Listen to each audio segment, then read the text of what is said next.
Gino King Boxing back in the building, back with some more boxing news. And man, let's talk about it. Jaron Boost Ennis versus Jaron last night. 147-pound division. As we all know, Jaron Boost Ennis is supposed to be the guy next up, to be that top guy in boxing. He fought this rematch last night against Jaron from, I believe, a year ago. Very competitive fight. I remember the first fight. Jaron moved around a lot, showed lots of stamina, lots of the great boxing skills, but Jaron Boost Ennis eventually won the fight.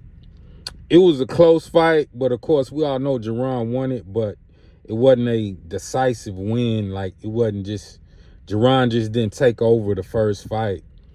And the second fight, which was last night, exciting. Everybody wanting to see the rematch, see if Jaron Boost Ennis could put on a show, put on a better performance. And he showed a few flaws last night, even though he won the fight. No doubt he won the fight.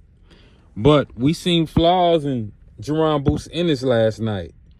A lot of it, I think, has to do with his defense. He got hurt one time, and we seen that leg buckle a bit off a tricky left hook. Jaron threw at him and caught him. Bam. That leg buckled, and Jaron is going to have to go back to the drawing board, man, and tighten up that defense. He was getting hit a lot last night, more than we've ever seen. You know, and let's be honest, you go against those top guys in 147, 154, and you get hit with some of that stuff, man, you ain't going to get up. You're going to fall. Last night he didn't fall, but he did get hurt. And, you know, it was a decent performance from Jaron Ennis, not his best.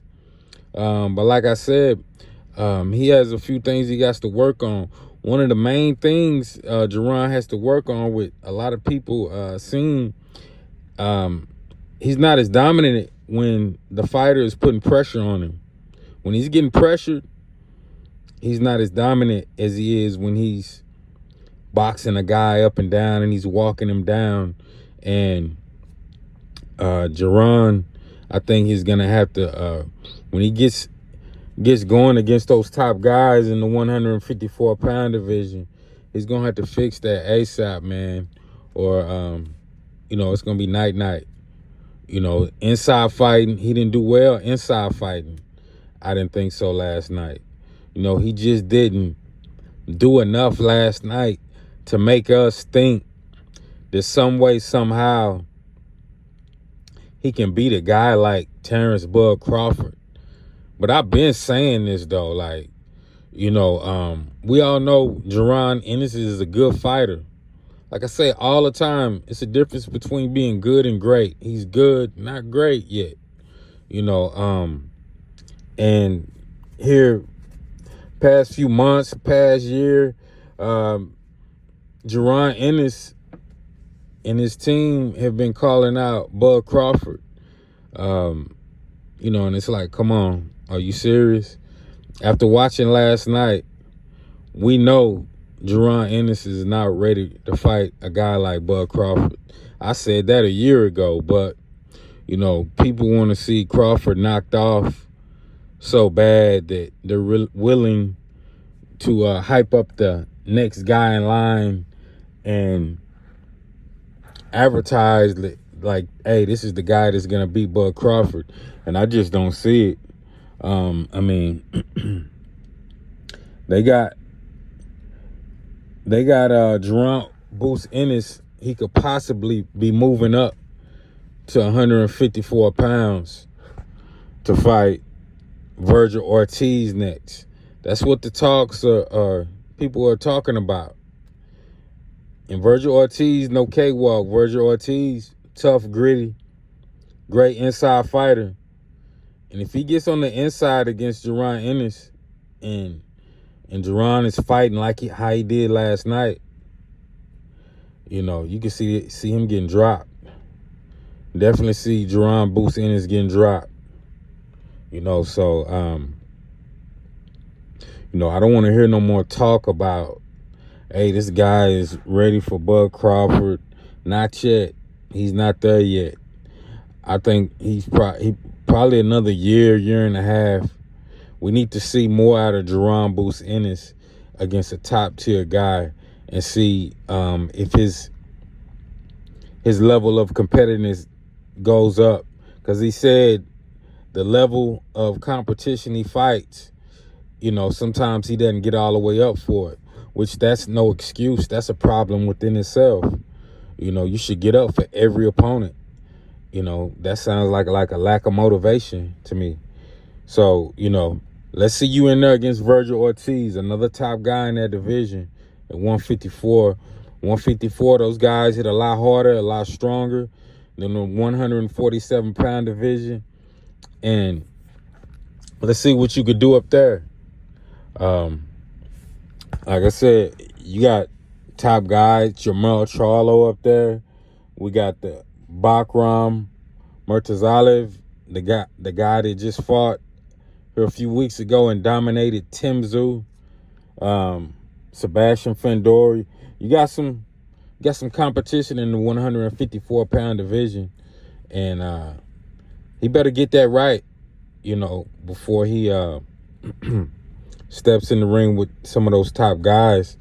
His dad, Bozy Ennis, you know, that they weren't looking sure of themselves last night when he would go back to the corner, almost like they were panicking a bit. But Jaron Ennis calmed down. He got it together. He definitely won the fight, but Karen, tough opponent, tough, gritty opponent in shape. Had a very, very tricky left hook he kept hitting Jaron Boots Ennis with.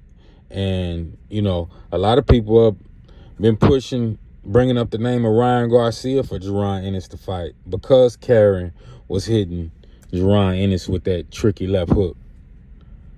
Hitting him with it all night and almost dropped him that very first one he hit him with. You know, so yeah, it was definitely a great night of boxing last night. We just need to see Jaron tighten up his skill set, man. I think he could be a great fighter, but it's gonna take some time. It's you know, it's not gonna happen right now. You know, not right now against like a guy like Crawford. You know, just Crawford would definitely hurt him right now. A lot of flaws. The way he was getting hit last night, come on. He needs to tighten up that defense for sure. Tighten up that defense for sure. You know, those top guys are going to question that chin. They're going to question that chin of Jaron Ennis. So, you know, and I mean, he still has, you know, in the 147-pound division, I mean, a few of those guys down there could possibly give him some trouble, like Brian Norman Jr., Stanios, Mario Barrios is down there. You know, but Stanios and Brian Norman Jr. could possibly give Jaron some problems. So, so him and his dad, man, him and his team, you know, he was in Philly last night. You know, sometimes when you're fighting in your hometown, it could jinx you a little bit. A lot of pressure. A lot of people expect for you to win in spectacular fashion. And when you don't, you know, people are going to start looking at you crazy. Like, hey, are you as good as you say you are? Are you as good as you say you are? You know, you're in your hometown. You know, you should have a spectacular, dominant victory. You know, but, you know, lackluster performance. But Jaron Ennis, he can get there. He still has time. And let's see what he does next. He needs to get back up in there with somebody, Virgil Ortiz. It's that time now. No more fighting guys we don't know of. We need to see you in there against strong guys. Virgil Ortiz, definitely perfect matchup for him. Possibly in February, I've been hearing. But hey, this is Geno King Boxing.